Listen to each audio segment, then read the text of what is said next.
Saya sedang berada di depan makam Mbah Soleh, ya, di Ampel, Surabaya. Bisa hidup 9 kali dan meninggal 9 kali. Dan ini menjadi bukti, menjadi saksi hidup. Masya Allah, subhanallah. Ini para GSP, katanya Pak Hamim, sebagai abdi dalam dari Ampel, ini kalau dilihat secara mata batin bisa tembus ke Mekah. Benar Pak? Ya. Karena ini kondisinya kayak gini nih, kalau diketok, nah ini kan suaranya seperti ini bekas lubang ya. Nih aslinya ini nih, karena ditutup ya Pak Hamim. Nih, nah kalau ini yang asli temboknya nih, tuh beda suaranya. Kalau hari Jumat sama hari Raya, dia itu mau ke Mekah. Sholat Jumat di Mekah itu rajin.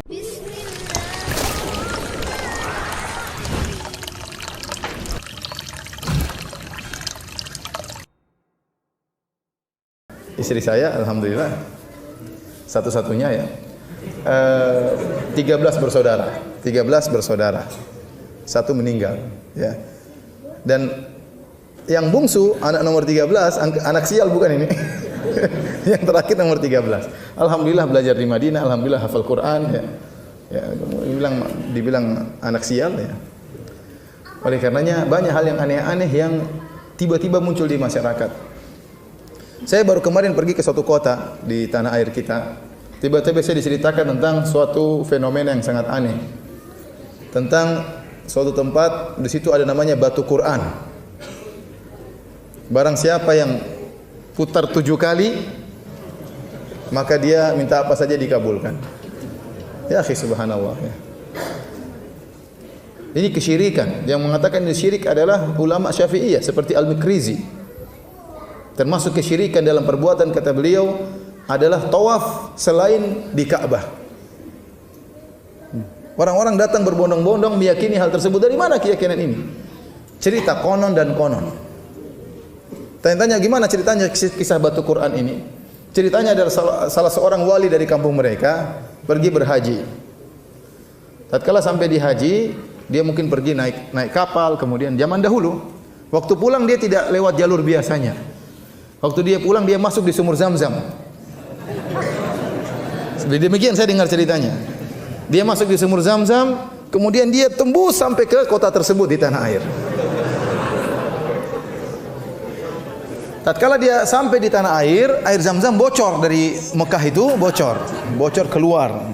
Maka dia khawatir jangan sampai nanti jemaah haji kekurangan apa? Air Zam-Zam. Maka akhirnya dia mengambil Al-Quran, ini kisahnya, dia mengambil Al-Quran, kemudian dia tutup Al-Quran tersebut, dijadikan penutup air tadi supaya tidak keluar lagi. Setelah Al-Quran diletakkan, tahu-tahu Al-Quran tersebut menjadi batu. Namanya batu apa? Quran. Subhanallah, itu ceritanya. Ya. Kasihan ngebor jauh sekali. Sampai sekarang saja pemerintah Arab Saudi belum ngebor dari Mekah sampai ke Madinah. Sampai sekarang masih diambil air secara manual. Antum kalau pergi ke hajian atau umrah, antum bisa turun di tempat parkir nomor 5, ya. Di situ antum lihat banyak trek-trek seperti trek-trek minyak Pertamina itu, ya. Itu ngedrop air dari Mekah sampai ke Madinah. Belum dibuat, atau kita perlu kasih tahu pemerintah Arab Saudi sudah ada bor sampai ke tanah air, ya. Luar biasa. Tapi masyarakat menerima dengan mudahnya, ya. Menerima. Ya akhi, subhanallah. Ini dari mana seperti ini? Ya. Kemudian kalau kita telusuri cerita tersebut, sekarang kita bilang cerita itu pasti tidak benar. Pasti tidak benar. Bagaimana kemudian orang ini menjadikan Al-Quran sebagai tutup air? Enggak kurang ajar seperti ini. Ya, Al-Quran dijadikan apa? Kan ada batu yang kenapa Al-Quran jadi tutup apa? Tutup air. Kemudian Al-Quran tersebut berubah jadi batu, menjadi benda yang lebih hina. Al-Quran mulia atau tidak? Kenapa dirubah jadi batu? Dikutukkah oleh Allah jadi batu? Al-Quran berubah jadi batu. Kemudian sebagian orang tawaf tersebut di situ pakai celana kolor saja, apa enggak kurang ajar?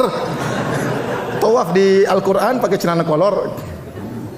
Jadi kalau sudah sesat ditumpuk dengan kesesatan yang lain. Diyakini oleh masyarakat, datang ramai-ramai berbondong-bondong antri. Dari mana akidah seperti ini? Dan tidak ada orang berani mengingkari. Saya pun belum berani kalau ke sana mengingkari. Subhanallah, kasihan masyarakat. Harusnya ulama-ulama di sana berbicara, harusnya. Ya, harusnya ini kewajiban bagi mereka. Ya, kewajiban bagi mereka untuk mengingatkan.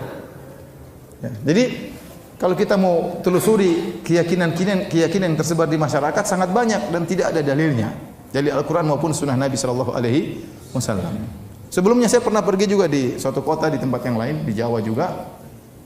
Ada 3 gentong besar di suatu masjid besar terkenal, orang datang ramai-ramai sana. 3 gentong besar ini sekitar belasan tahun yang lalu saya ke sana. Ada 3 gentong besar, anak-anak datang kemudian diusap-usap dari air tersebut. Ya, air mungkin gentongnya sudah berlumut dan macam-macamnya. Saya tanya kenapa begitu? Katanya ada sambung ke sumur Zam-Zam. Subhanallah. Ini proyek luar biasa, triliunan ini.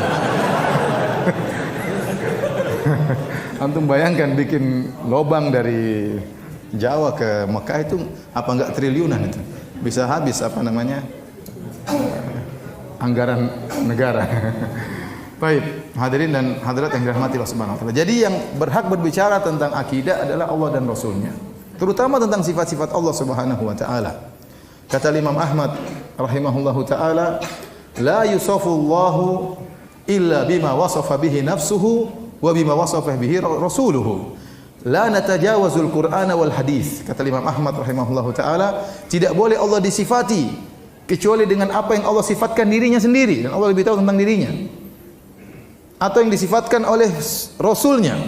Kami tidak mau melewati Al-Quran dan hadis. Kami tidak mau melewati Al-Quran dan hadis. Kami berhenti pada Al-Quran dan hadis dalam masalah sifat-sifat Allah Subhanahu wa taala. Al-Auza'i rahimahullah pernah berkata, "Naduru ma'as sunnah haitsu darat." Kami bergulir bersama sunnah di mana sunnah tersebut bergulir. Ya.